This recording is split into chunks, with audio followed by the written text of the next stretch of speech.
നമ്മുടെ കോഴിക്കോടും പരിസരത്തും നമ്മൾ കാര്യമായിട്ട് ചിന്തിച്ചു. സ്വയം സേവകരെയും ധാരാളം ആൾക്കാരെ പൊതു ഫംഗ്ഷൻ കാണാനും റൂട്ട് മാർച്ച് കാണാനും കൊണ്ടുവരണം. അപ്പോഴാണ് വ്യാപകമായും ജനങ്ങളുടെ ഇടയിലേക്ക് നമ്മൾ വ്യക്തമായിട്ട് ഇറങ്ങിയത്. അപ്പോൾ ജനങ്ങളുടെ ഇടയിൽ ധാരണ എന്താ? അയ്യോ, RSSൻ്റെ പരിപാടിക്ക് വന്നാൽ ഞങ്ങൾക്ക് നാട്ടിൽ ജീവിക്കാൻ വൃത്തിയില്ല, ഇവരെല്ലാവരും നമുക്ക് ഇഷ്ടമില്ല.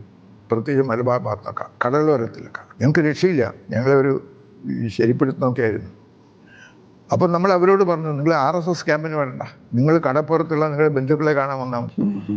അവരെ നിങ്ങൾ പരിപാടി കാണുക, അവിടെ വീടുകളും താമസിക്കാനുള്ള ഏർപ്പാടൊക്കെ ചെയ്യാൻ പറഞ്ഞിട്ട് നമ്മൾ ബോധപൂർവ്വം ഗ്രാമങ്ങളിൽ നിന്ന് ധാരാളം ആൾക്കാരെ ആ പരിപാടിക്ക് കൊണ്ടുവരാൻ പരിശ്രമം ചെയ്തു. അപ്പോഴാണ് നമ്മുടെ ആൾക്കാർക്ക് പലപ്പോഴും അറിയുന്നത്, മലബാർ ഭാഗത്തെ കടലോരങ്ങളിൽ ഓണം, വിഷു, തിരുവല്ല നമുക്ക് ഹിന്ദുക്കളുടെ ഓണം ഫംഗ്ഷൻ സമയത്ത് മുസ്ലിങ്ങൾ കടലിൽ പോകും. പക്ഷേ വെള്ളിയാഴ്ച ദിവസങ്ങളിലും മുസ്ലിം ഉത്സവ സമയത്തും ഹിന്ദുക്കളെ കടലിൽ പോകാൻ പാടില്ല. അവരുടെ ഉത്സവ സമയത്തും ഇപ്പം റംസാനൊക്കെ നടക്കുന്ന സമയത്ത് അവരുടെ നോയിമ്പുണ്ടല്ലോ, ആ സമയത്ത് ഒരു കടകളും തുറക്കരുത്, ഹിന്ദു കടകൾ തുറക്കരുത്. ഈ തരത്തിലുള്ള ഒരു അലിഖിതമായ മുസ്ലിം ആധിപത്യം അവർ നടന്നിരുന്നു. ഇങ്ങനെയുള്ള സമയത്താണ് നമ്മൾ ഈ ആൾക്കാരെ നമ്മുടെ ക്യാമ്പ് കാണാനൊക്കെ കൊണ്ടുവന്നത്.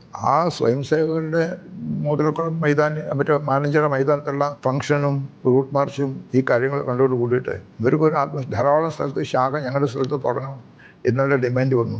ആ സമയം നമ്മുടെ ആൾക്കാർ നിങ്ങൾ ശാഖ തുടങ്ങിയാൽ നിങ്ങളെ ജീവിക്കാൻ സമ്മതിക്കില്ല എന്ന്. അപ്പോൾ നമ്മുടെ ആൾക്കാർ ഞങ്ങൾ അഭിമാനത്തോടു കൂടി ജീവിക്കണം, ഞങ്ങളുടെ വീടുകൾക്ക് സ്ത്രീകൾക്ക് സുരക്ഷയോടെ കഴിയണം. അപ്പോൾ ഞങ്ങളും ജോലി എടുത്താലും ഒരു അത്യാവശ്യം കത്തിയും കാര്യങ്ങളൊക്കെ നമ്മൾ വാങ്ങിക്കാറോ, ഞങ്ങളുടെ വന്നാൽ ഞങ്ങൾ കൈകാര്യം ചെയ്തോളാം എന്നുള്ള ധൈര്യം വന്നു. നമ്മുടെ ശാഖകൾ നല്ലപോലെ കൂടി. കോഴിക്കോട് ജില്ലയിൽ മാത്രം ആ കാലം, മലപ്പുറം അടക്കമുള്ള ജില്ലയായിരുന്നു കോഴിക്കോട്, 200ഓളം ശാഖകളായി. അത് കഴിഞ്ഞ് പാലക്കാട് OTC നടക്കുമ്പോൾ അതിന് മുമ്പിലത്തെ OTCയിൽ ഒരു 300 പേര് വന്നിട്ടുള്ള OTC ആയിരുന്നു. പക്ഷെ അത് കഴിഞ്ഞ 1967 ആയപ്പോഴേക്കിൽ നടന്ന OTCയിൽ ഏകദേശം 600-700 സംഖ്യ വന്നു.